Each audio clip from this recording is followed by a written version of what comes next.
warahmatullahi ta'ala wabarakatuh. Pada kesempatan kali ini kita akan membahas asupan gizi atau makanan yang cocok untuk kita ketika berbuka puasa. Tentunya hal ini bukan hanya ketika bulan puasa saja ya, akan tetapi di luar bulan puasa ini juga sangat baik dilakukan dan dikonsumsi.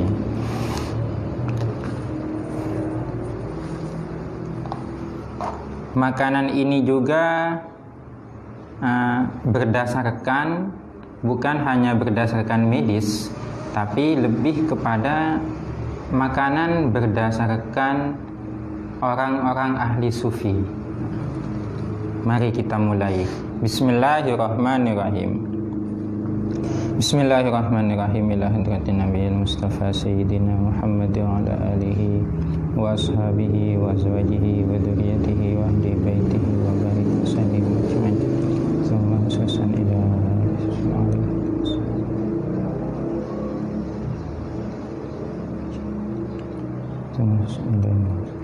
Al-Fatihah.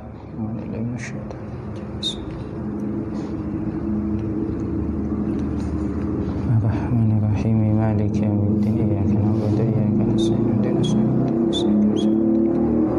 Alaihim ghairil maghdubi alaihim waladdallin. Amin. Bismillahirrahmanirrahim. Tsumma ijtahid an taftura ala ta'amin halalin. Tsumma ijtahid, kemudian bersungguh-sungguhlah kamu. Bersungguh-sungguh di dalam apa? Bersungguh-sungguh antaftura, akan berbuka siapa kamu ala ta'amin halalin, menggunakan makanan yang halal. Wala tastakthir, dan jangan memperbanyak siapa engkau. Fatazidu, lalu engkau menambah. Alama, atas sesuatu. Takulu, yang memakan siapa engkau. Hu terhadap ma. Kulla lailatin, setiap harinya. Ini jadi poin pertama. Makanan yang direkomendasi oleh orang-orang sufi, yang pertama adalah makanannya harus halal. Ini. Yang kedua, makanannya itu tidak terlalu banyak, dalam artian makan secukupnya. Ada pendapat lain yang mengatakan bahwa berhenti makan sebelum kenyang. Jadi gambarannya seperti ini.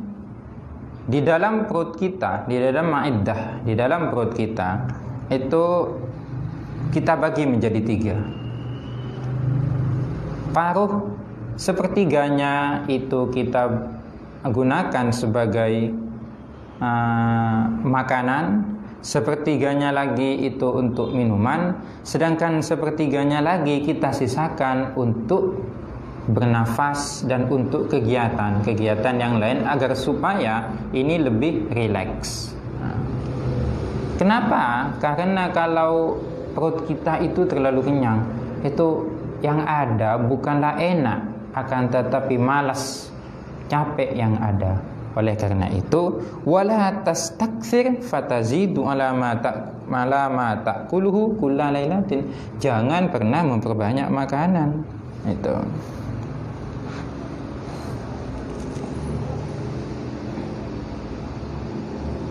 Ada efeknya ternyata ya, ada efeknya. Makanan yang halal ini berbeda dengan makanan yang halal. Makanan yang halal ini berbeda dengan makanan yang haram. Dalam artian berbeda terhadap asarnya.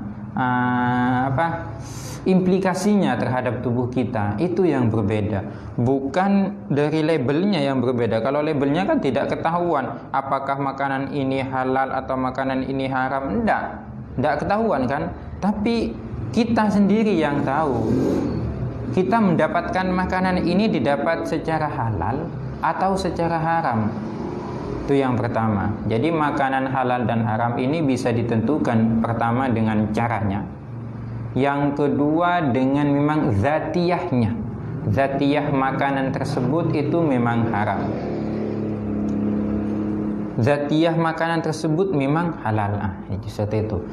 Jadi membedakan yang pertama, kalau makanan yang halal itu dari segi cara mendapatkannya, berarti kita harus didapatkan dengan cara yang halal pula. Contohnya dengan apa? Contohnya dengan cara jual beli yang sah. Tidak boleh dengan mencuri. Kalau makanan hasil curian itu adalah makanan yang diperoleh dengan cara haram, itu adalah tidak boleh dikonsumsi. Karena kalau kita mengkonsumsi makanan yang haram, maka efeknya terhadap tubuh kita ini akan menjadi malas. Malas untuk apa? Malas untuk beribadah. Karena tubuh kita ini kan digunakan untuk apa? Semata-mata hanyalah untuk ibadah kepada Allah. Di dalam Al-Quran dijelaskan, wa ma khalaqtul jinna wal insa illa liya'budun. Di situ. Di sini ada redaksi ma di depan dan ada illa di belakang, itu disebut dengan hadatul hasr di dalam ilmu nahwu. Sehingga semata-mata manusia, jin itu diciptakan semata-mata hanya untuk apa? Semata-mata hanyalah untuk beribadah kepada Allah. Lantas pertanyaannya, kalau ternyata tubuh kita ini digunakan untuk selain ibadah kepada Allah, apakah ini tidak menyalahi kodratnya manusia? Oleh karena itu, jangan pernah ada asupan gizi, jangan pernah ada makanan sesuap pun itu masuk ke dalam tubuh kita dengan cara yang halal maupun memang zatiyahnya itu sendiri yang haram. Tidak boleh diperoleh dengan cara yang haram. Contoh zatiyahnya makanan yang haram itu seperti apa? Ya, makanannya itu sendiri memang haram. Contohnya makanan dari babi itu kan haram dikonsumsi. Dulu di dalam Islam sudah jelas itu bahwa babi itu diharamkan. Ternyata lambat laun setelah ilmu sains ini berkembang dan diteliti, ternyata baru ketahuan bahwa di dalam babi itu mengandung cacing pita yang membahayakan yang membahayakan terhadap tubuh manusia, sehingga itu dilarang juga. Itu baru ditemukan. Islam sudah dulu mengetahuinya. Makanya Islam ini memang luar biasa.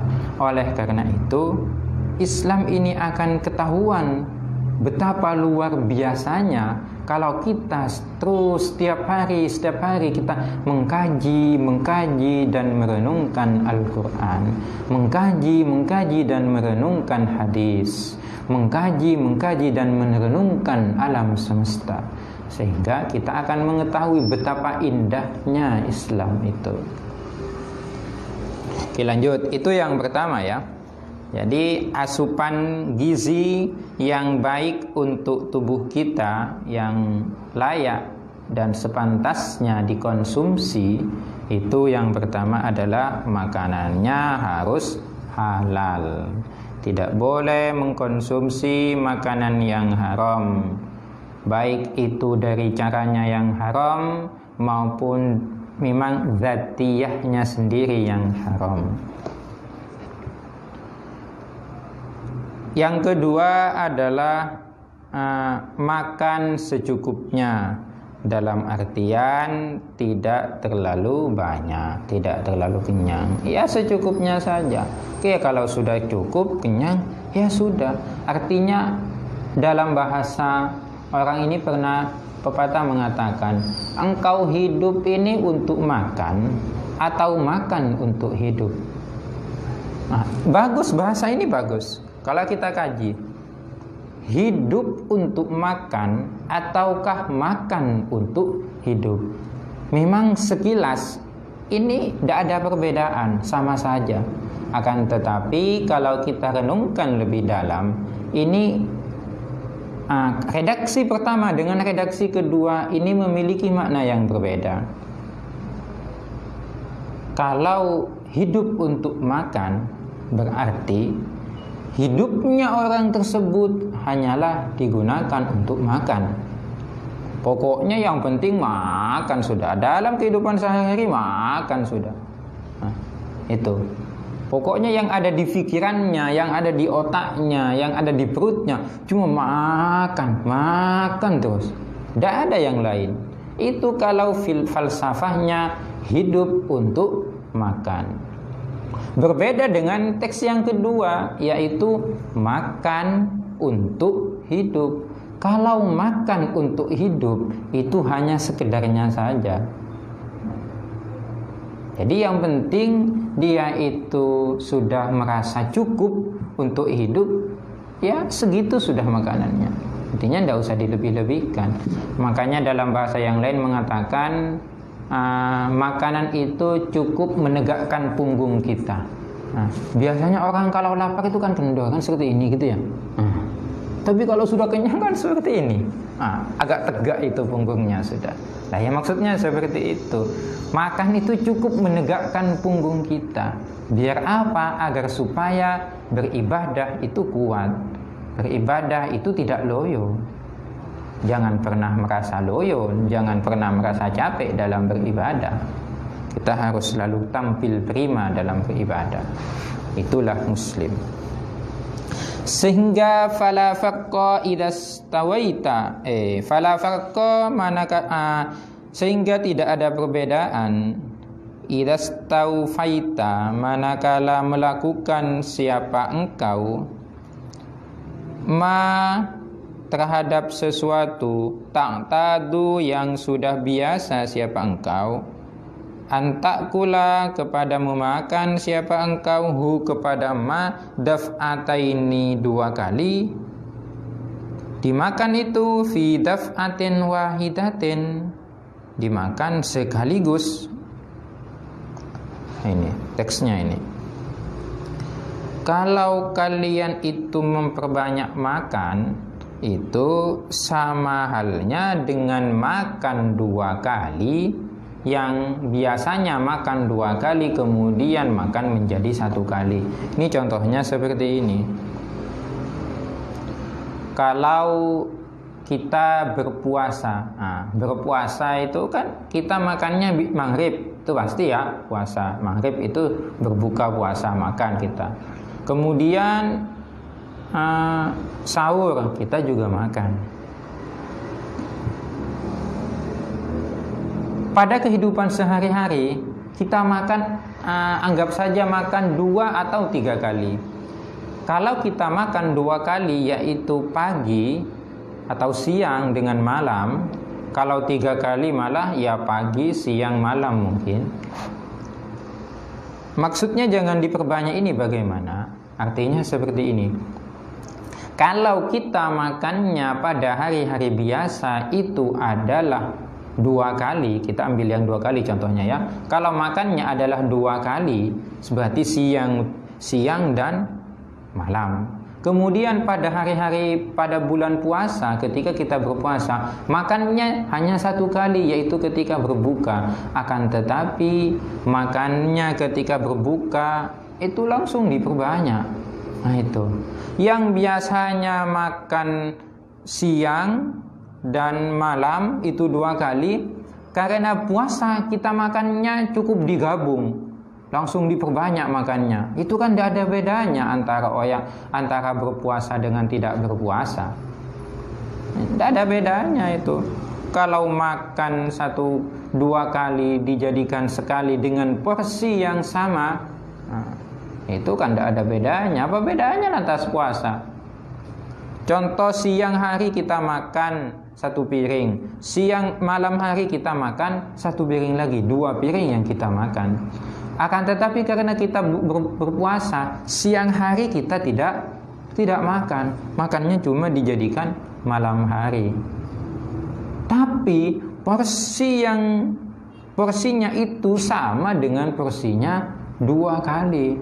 Itu kan, wah, itu taksur itu namanya, memperbanyak makan itu. Wala tastakthir, ya, jangan pernah memperbanyak makan sehingga engkau tidak ada bedanya engkau berpuasa atau tidak. Ini tidak ada bedanya nanti. Jadi harus ada bedanya antara berpuasa dengan tidak berpuasa. Apalagi seumpamanya ketika kita berbuka puasa diperbanyak, kemudian setelah sholat tarawih sekitaran jam 10 atau jam setengah 11 makan lagi, sahur makan lagi. Wah, ini yang biasanya di hari-hari biasa makannya 2 kali, ketika bulan puasa makannya menjadi 3 kali. Super sekali ini. Bagaimana yang akan terjadi? Nah, yang akan terjadi maka teks selanjutnya. Wa innamal maqsudu bisyami kasru syahwatika. Ini wa innamal maqsudu, hanya saja adapun maksud bisyami dengan puasa. Tujuan dari puasa itu apa sih?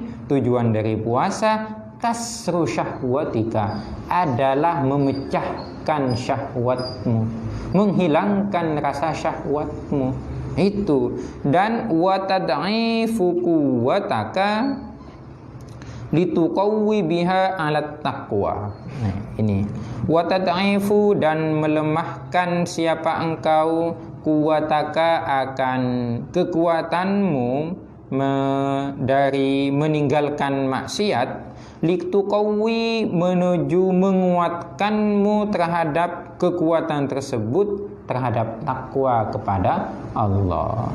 Ini ketahuilah bahwa puasa itu tujuannya adalah untuk memecahkan syahwat kita, dan agar supaya melemahkan kekuatan kita untuk melakukan perbuatan yang dilarang, menuju kekuatan kita melakukan yang diridhoi oleh Allah. Itu adalah tujuan puasa, bukan yang lainnya. Sehingga benar di dalam hadis itu kan dijelaskan bahwa kalau kita ini kebelet untuk menikah, dikatakan kebelet untuk menikah itu bagaimana? Itunya berdiri terus seumpama. Itunya berdiri terus. Kenapa? Karena sudah kebelet mau menikah. Ini harus ini. Memang yang namanya menikah itu kan kebutuhan biologis manusia, tidak bisa dihindari. Ini berbicara tentang orang yang sangat butuh terhadap nikah. Di fikih-fikih itu kan dijelaskan, orang yang sangat butuh untuk menikah, butuhnya itu bagaimana? Itunya selalu berdiri. Yang ada di pikirannya selalu itu saja. Nah, dan dia itu memiliki memiliki biaya, memiliki mas kawin untuk menikah, memiliki nafkah untuk dikasihkan kepada istrinya. Maka orang tersebut dianjurkan, disunnahkan untuk menikah. Akan tetapi sebaliknya, dia itu memang sudah sangat ingin menikah, sangat ingin, itunya sudah berdiri terus. Akan tetapi dia itu tidak punya biaya untuk menikah, tidak punya mas kawin, tidak punya nafkah. Maka solusi yang ditawarkan adalah berpuasa. Nah, itu. Kenapa? Karena dengan berpuasa itu dapat memecahkan, dapat menghilangkan syahwat di dalam tubuh kita. Itu adalah tujuannya puasa. Makanya, lantas bagaimana? Kalau berpuasa itu pas kita sangat kenyang itu kan tidak akan bisa hilang itu syahwatnya itu. Pasti tetap mau itu masih. Orang kalau sudah lapar itu kan tidak mungkin mikir yang lain. Banyak hikmah sebenarnya di dalam puasa. Nanti kita jelaskan hikmah-hikmah puasa yang lain. Sekarang kita fokus dulu pada penjelasan tentang asupan gizi yang cocok bagi orang yang berpuasa maupun orang yang tidak berpuasa sekaligus. Fa idza akalta ashiyatan ma tadarakat bihi ma fataka dhahwatan fala faidata fi saumika. Ini Faida akalta, manakala engkau makan asyiyatan ketika maghrib, ketika berarti ketika buka puasa, ketika engkau makan di waktu maghrib, ma akan sesuatu tadarokat yang menyusuli siapa engkau bihi terhadap ma fataka terhadap sesuatu yang tertinggal dohwatan di waktu siang hari. Ya fala faidata fi saumika, tidak ada gunanya lah puasa kamu. Ya seperti itu kan. Ini sudah digambarkan tadi di awal. Kalau kita makan di waktu maghrib itu merupakan kumpulan dari makan siang dan malam dijadikan satu, maka kalau seperti itu tidak ada faidahnya di dalam berpuasa. Waqad saqqalta alaika waqad saqqalat alaika ma'iddatuka. Nah ini waqad saqqalat, dan sungguh telah memberatkan alaika terhadapmu ma'iddatuka apa lambungmu. Iya, kalau orang makan terlalu banyak, ini lambungnya akan berat nanti, capek yang ada. Makanya kalau makan itu tidak usah banyak-banyak, ya secukupnya saja. Ya kalau bisa, kalau kita berbuka puasa itu ya cukup berbuka. Setelah itu ya sudah, tidak usah makan lagi. Nanti malamnya jam 9 tidak usah makan lagi, ya cukup minum. Atau makan makanan yang ringan seperti makan kurma 3 biji. Ketika sahur pun juga seperti itu. Makan kurma 3 biji sudah cukup. Tapi ini tidak bisa disamakan dengan orang busui. Busui, tahu busui? Busui itu adalah ibu menyusui, atau bumil, ibu hamil. Kalau busui dengan bumil, ibu menyusui dan ibu hamil, itu sebaiknya kalau dia itu memang terpaksa mau berpuasa, tidak apa-apa, boleh-boleh saja. Tidak berpuasa juga boleh, berpuasa juga boleh, sama-sama boleh. Tapi kalau dia memilih jalan untuk berpuasa, silahkan.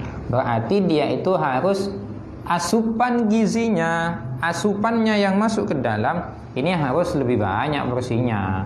Karena yang makan kan bukan satu orang, itu bukan cuma ibunya saja, tapi sesuatu yang ada di dalam perut bayinya, terus dedeknya yang digendong itu kan butuh makan juga. Itu makan ke kita. Makanya kita boleh kalau di situ khusus busui dan bumil ini boleh makan agak banyak. Bukan banyak tapi agak banyak. Karena yang makan 2, jadi 2 kali lipat boleh.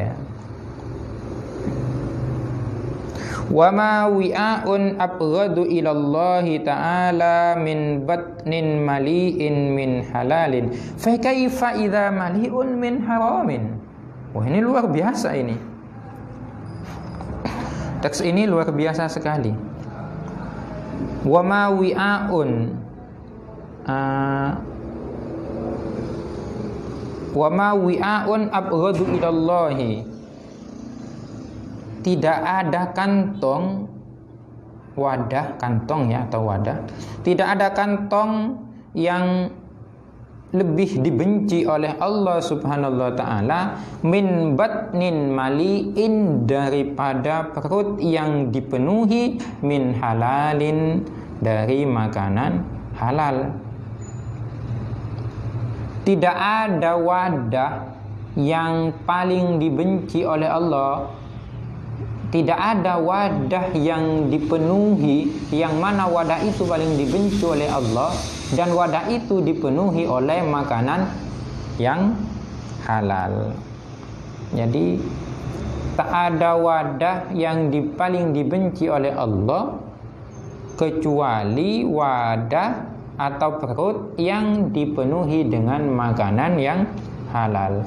Jadi perut yang dipenuhi dengan makanan yang halal itu adalah hal yang paling dibenci oleh Allah. Wa fa kaifa idza mali'un min haramin, ya Allah. Lantas bagaimana jika perut tersebut dipenuhi dengan makanan yang haram? Ini perut itu dipenuhi dengan makanan yang halal saja itu sudah dibenci oleh Allah, apalagi dipenuhi atau diisi dengan makanan yang haram. Tentu jawabannya lebih sangat dibenci oleh Allah. Sehingga benar Imam Ghazali dia di depan mengatakan bahwa hendaknya ketika berbuka puasa itu berbukalah dengan makanan yang halal. Jangan sampai mengkonsumsi makanan yang haram.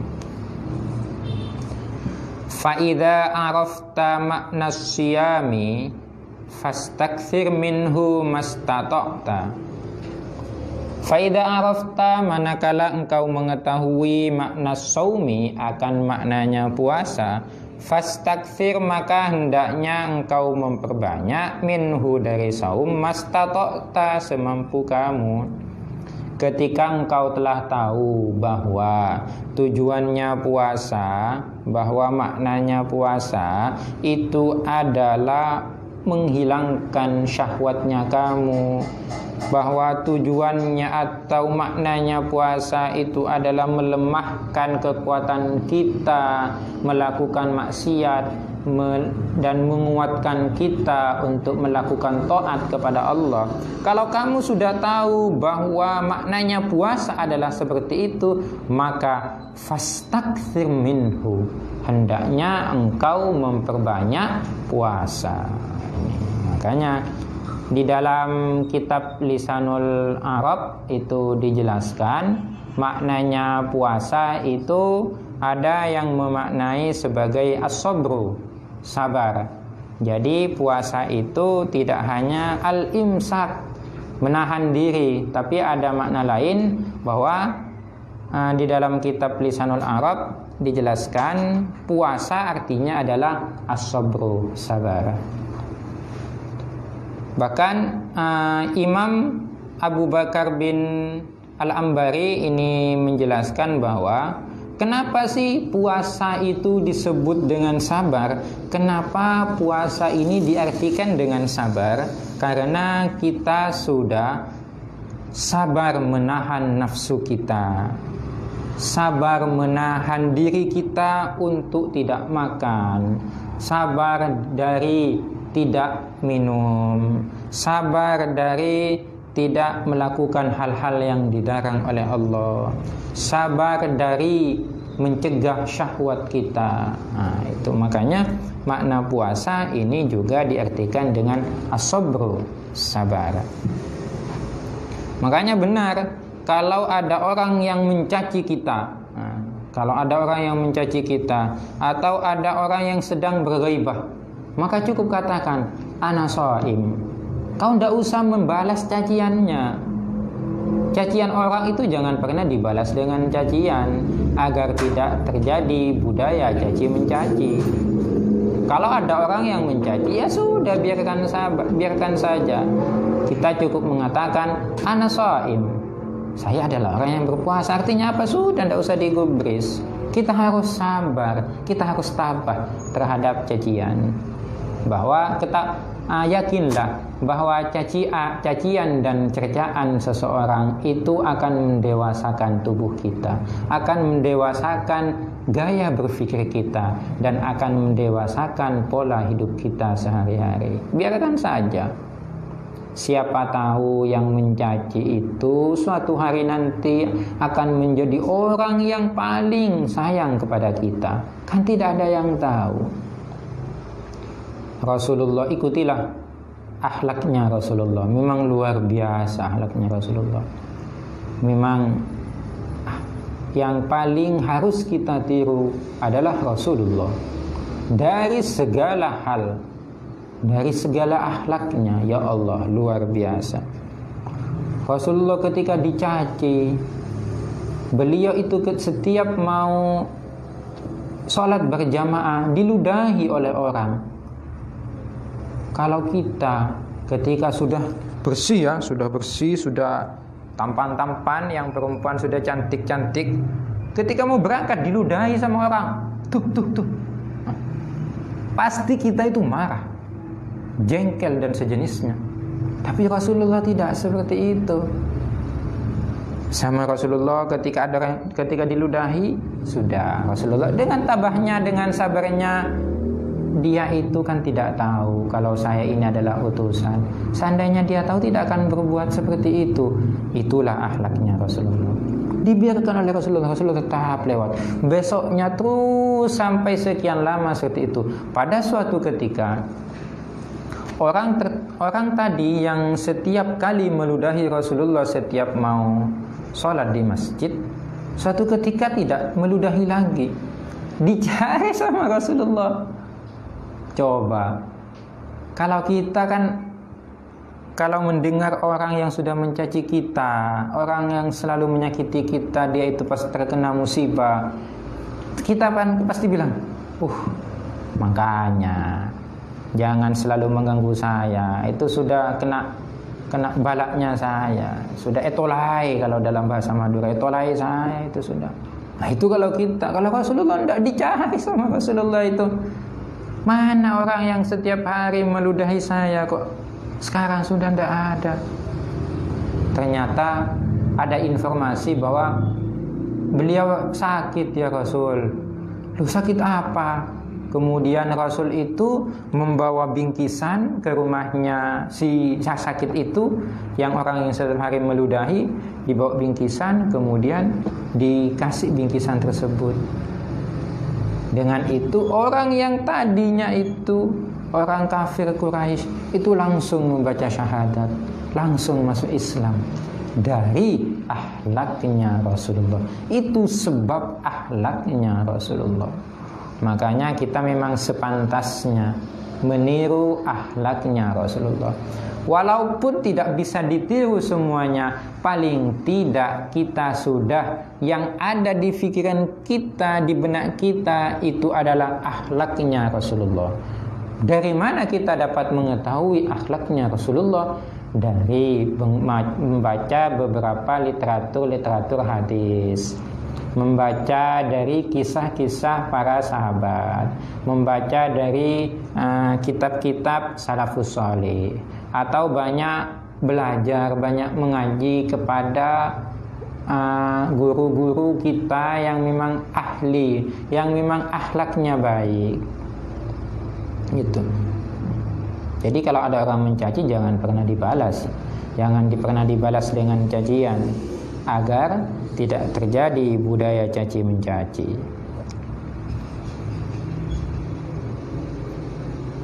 Ketika engkau sudah mengetahui makna puasa, bahwa apa? Fa innahu asasul ibadati wa miftahul kurbati. Nah, ini bisa dibaca kurbatun, bisa dibaca kurabatun, sama-sama saja. Fa innahu maka sesungguhnya adapun saum itu asasul ibadati adalah fondasi ibadah, wa miftahul kurabati dan kunci untuk amal ibadah mendekatkan diri kepada Allah. Ketahuilah bahwa segala amal ibadah itu memiliki kuncinya. Salah satu contohnya saja gini, kalau kita mau masuk ke dalam ruangan, kita itu kan pasti melewati pintu. Pintu itu tidak akan bisa dibuka kalau tidak tidak memegang kuncinya. Nah, berarti yang paling pokok di situ adalah kunci, adalah miftah di situ. Itu adalah sangat dibutuhkan. Masa kita mau masuk ke ruangan yang indah seperti ini, kalau tidak ada pintunya, tidak ada kuncinya, mau membobol dindingnya, itu kan bukan akan memperindah, malah memperjelek yang ada, akan memperusak yang ada. Itu kan tidak bagus. Bagaimana caranya? Lewatlah pintu. Kalau pintunya dikunci, maka buka menggunakan kunci. Ketahuilah bahwa puasa adalah kunci dari segala ibadah. Makanya kalau kita mau mengarungi, kita mau masuk ke dalam manisnya iman, lezatnya iman, maka kita harus melewati tangga puasa terlebih dahulu. Kita harus punya kuncinya dulu, harus berpuasa. Ya tentunya mastatokta, semampu kita, semampu kalian. Kalian mampu puasa Senin Kamis, ya Senin Kamis. Kalian mampu puasa Senin Kamis, awal bulan, pertengahan bulan, dan akhir bulan, ya silahkan. Kalian mampu berpuasa Daud, 1 hari puasa, 1 hari tidak berpuasa, 1 hari puasa, 1 hari tidak berpuasa, seterusnya. Mampu seperti itu, silahkan. Semampu kita. Yang penting kita melakukan puasa juga. Jangan hanya mencukupkan puasa Ramadan. Itu kurang bagus. Bukannya tidak bagus ya, kurang bagus. Bedakan antara lafal kurang bagus dengan tidak bagus. Nah, itu ada perbedaan. Qala Rasulullah sallallahu alaihi wasallam, Rasulullah sallallahu alaihi wasallam bersabda, qala Allah Ta'ala, kalau ada hadis yang didahului oleh qala Allah Ta'ala atau yaqulullahu Ta'ala, itu berarti disebut dengan hadis qudsi. Qala Allah Ta'ala, berfirman siapa Allah Ta'ala, kullu hasanatin bi asyri amsalha ila 700 di'fin illa as-sawma. Ini kullu hasanatin, semua kebaikan bi asyri amsalha, itu akan dibalas dengan 10 kali lipatnya. Ila 700 di'fin, sampai 700 kali lipatan. Itu. Jadi sekalian melakukan satu amal kebaikan, maka akan dilipat gandakan pahalanya, ya, pahalanya akan dilipat gandakan menjadi 10 kali sehingga sampai ke 700 kali. Itu. Semua kebaikan, kita bersedekah, kita menyantuni anak yatim, kita memberi makan orang yang berpuasa, itu kan satu kebaikan, tapi pahalanya akan dilipat gandakan oleh Allah menjadi 10 sampai 700 kali lipatan. Illa shauma, kecuali puasa. Bro, gimana kalau puasa? Berarti tidak seperti itu. Benar sekali, puasa tidak akan dilipatkan seperti pahala-pahala yang lain. Akan tetapi fa innahu li wa ana ajzi bihi. Fa innahu, sesungguhnya adapun puasa tersebut, li adalah milikku, katanya Allah. Wa ana ajzi bihi, cukuplah aku yang membalasnya. Bagaimana maksudnya? Puasa itu adalah untuk saya. Orang yang berpuasa itu pasti kan sudah menahan rasa lapar, dia itu pasti capek. Berarti dia itu hanyalah semata-mata ingin mendekatkan diri kepada saya, sehingga itu sudah urusan saya orang yang berpuasa. Pahalanya orang yang berpuasa itu, akan selalu bersama dengan saya. Dalam redaksi yang lain dijelaskan bahwa wa ana ajzi bihi, yang dimaksud dengan redaksi tersebut adalah jazaan katsiran min ghairi ta'yinin limiqdarihi, bahwa pahalanya orang yang berpuasa itu banyak sekali, tidak bisa diukur, tidak ada takarannya sama sekali, dari saking banyaknya. Nah itu, kalau yang lain masih ada takarannya. Kalau ini 10 kali lipatnya, ini 200 kali lipatnya. Kalau puasa enggak, banyak sekali, dari saking banyaknya takarannya itu tidak ada. Ini kan luar biasa berarti puasa. Karena lagi-lagi puasa itu adalah taqarrub ilallah, untuk mendekatkan diri kepada Allah. Wa qala sallallahu alaihi wasallam, wa qala, dan bersabda siapa Rasulullah sallallahu alaihi wasallam, walladzi nafsi biyadihi lahulufu famis shaimi atyabu indallahi min rihil miski. Walladzi, demi zat. Nah ini Rasulullah saking seriusnya ini ya, saking seriusnya dan saking sungguh-sungguhnya sampai beliau mendahulinya dengan walladzi. Wawunya di sini bermakna demi ya, demi zat, qasam. Walladzi, demi zat nafsi yang adapun diriku, katanya Rasulullah, biyadihi, ialah berada di dalam kekuasaannya.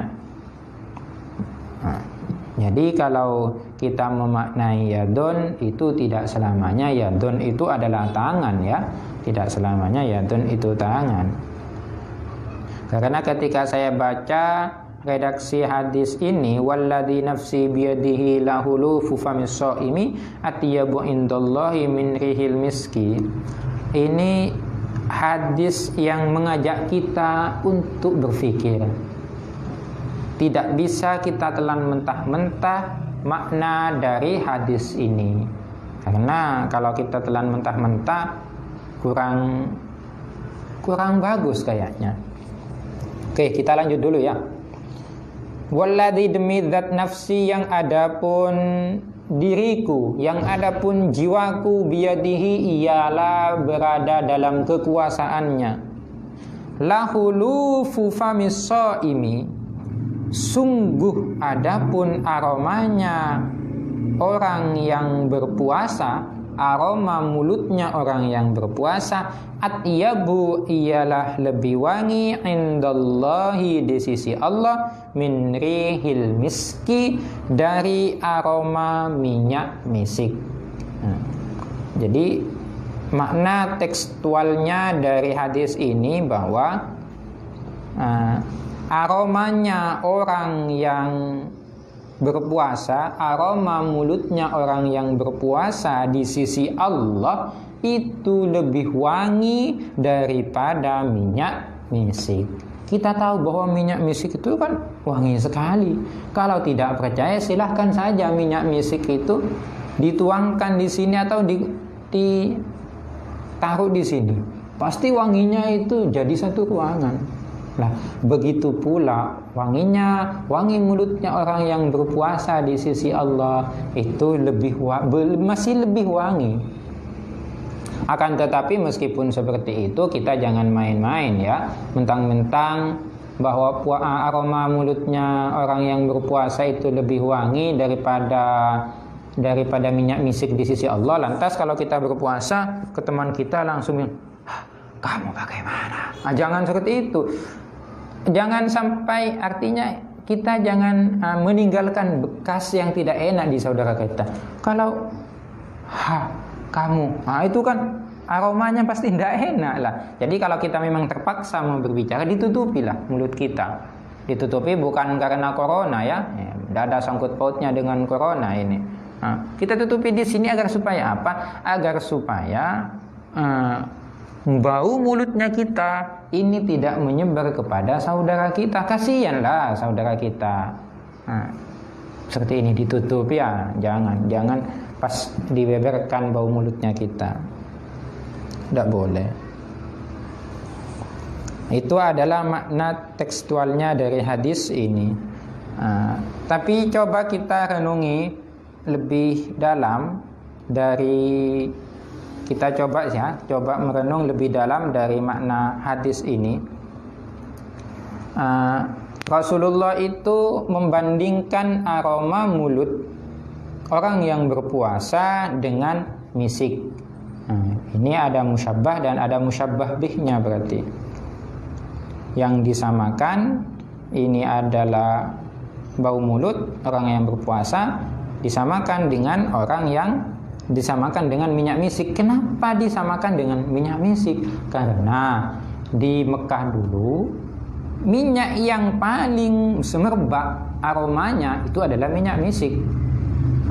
Itu adalah wangi, sangat wangi dan sangat digemari oleh orang Arab itu sangat digemari minyak misik. Sehingga dibandingkan oleh Rasulullah dengan minyak misik. Orang gemar menggunakan minyak misik karena saking wanginya. Berarti bagaimana? Dari saking tingginya pahala orang yang berpuasa di sisi Allah, maka kita juga harus banyak berpuasa. Itu karena puasa itu adalah azka indallah. Karena puasa itu adalah dapat meninggikan warfa'u indallah, dan dapat meninggikan derajat kita di sisi Allah. Dan juga puasa itu dapat amal ibadah yang dapat mendekatkan diri kepada Allah. Kalau kita sudah tahu, sama dengan minyak tadi kan sangat disenangi karena aromanya. Karena kita tahu bahwa amal yang sangat disenangi oleh Allah, atyabu, sangat disenangi oleh Allah, yaitu sangat amal ibadah yang sangat dianggap untuk mendekatkan diri kepada Allah karena puasa, maka sebaiknya kita juga setiap hari berpuasa.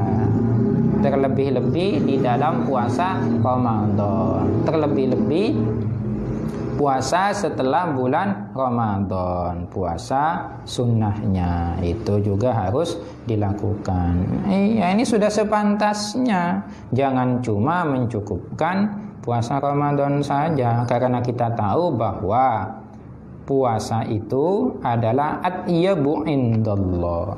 Itu adalah paling tingginya kedudukan di sisi Allah. Ada lagi yang memaknai atyabu itu adalah paling diridhoi, bahwa puasa itu adalah suatu ibadah yang paling diridhoi oleh Allah. Makanya berpuasa. Yaqulullahu ta'ala azza min qail innahu yadharu. Ini hadis qudsi juga. Innama yadharu syahwatahu wa ta'amahu wa syarabahu min ajli fassaumu li wa ana ajzi bihi. Ini dalam hadis qudsi yang lain. Maknanya ini hampir sama. Wa innama, dan hanya saja yadharu, meninggalkan siapa orang yang berpuasa, syahwatahu, akan syahwatnya, membuang jauh-jauh syahwatnya itu, wa ta'amahu, dan meninggalkan makanannya, tidak dimakan, wa syarabahu, dan juga tidak diminum, min ajli, semata-mata karena aku, sehingga fasaumu, puasa itu li, ialah untukku, wa ana ajzi bihi, cukuplah aku yang membalasnya. Karena puasa itu adalah untukku, ya cukuplah aku yang membalasnya. Kalian tidak usah repot-repot memikirkan pahalanya orang yang berpuasa. Itu sudah tanggung jawab saya menjaminnya. Itu katanya Allah. Kenapa? Ya itu tadi, karena orang yang berpuasa sudah meninggalkan makanannya, tidak makan, tidak minum, menghilangkan syahwatnya. Tapi ingat, min ajli, semata-mata karena aku. Ini penting, ini redaksi min ajli. Jadi kalau kita berpuasa itu ya lillahi ta'ala, semata-mata karena Allah Ta'ala. Jangan berpuasa karena ingin kaya. Itu lain sudah niatnya itu.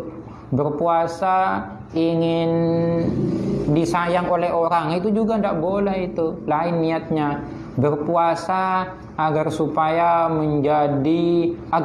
dianggap sebagai orang yang alim, dianggap orang yang sufi, itu salah juga niatnya.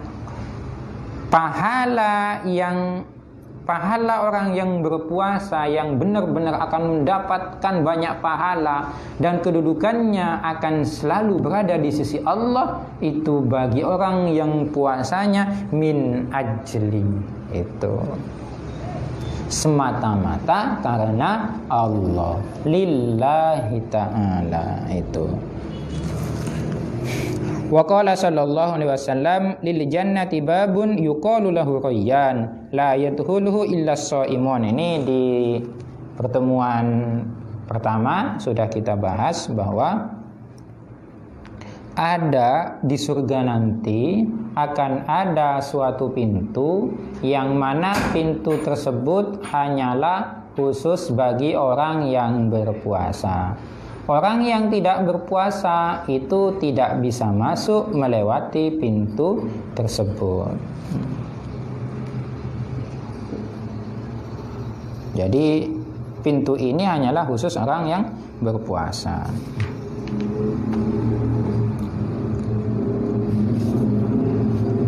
Kesimpulannya, ini kesimpulan meskipun tidak mencakup kesemuanya. Kesimpulan yang sederhana, nanti kesimpulan yang lebih ringkasnya lagi, yang lebihnya lagi, ya cukup didengarkan saja dari awal sampai akhir penjelasan yang tadi. Akan tetapi kalau kita membahas tentang asupan gizi apa yang paling cocok untuk orang yang berpuasa adalah asupan gizi yang pertama, asupan gizi yang halal. Halalan thayyiba, itu asupan gizi yang pertama. Yang kedua, asupannya yang masuk terhadap diri kita tidak terlalu banyak. Artinya jangan berlebihan memakan. Ketika buka puasa kita tidak boleh berlebihan. Cukup dulu, terima kasih.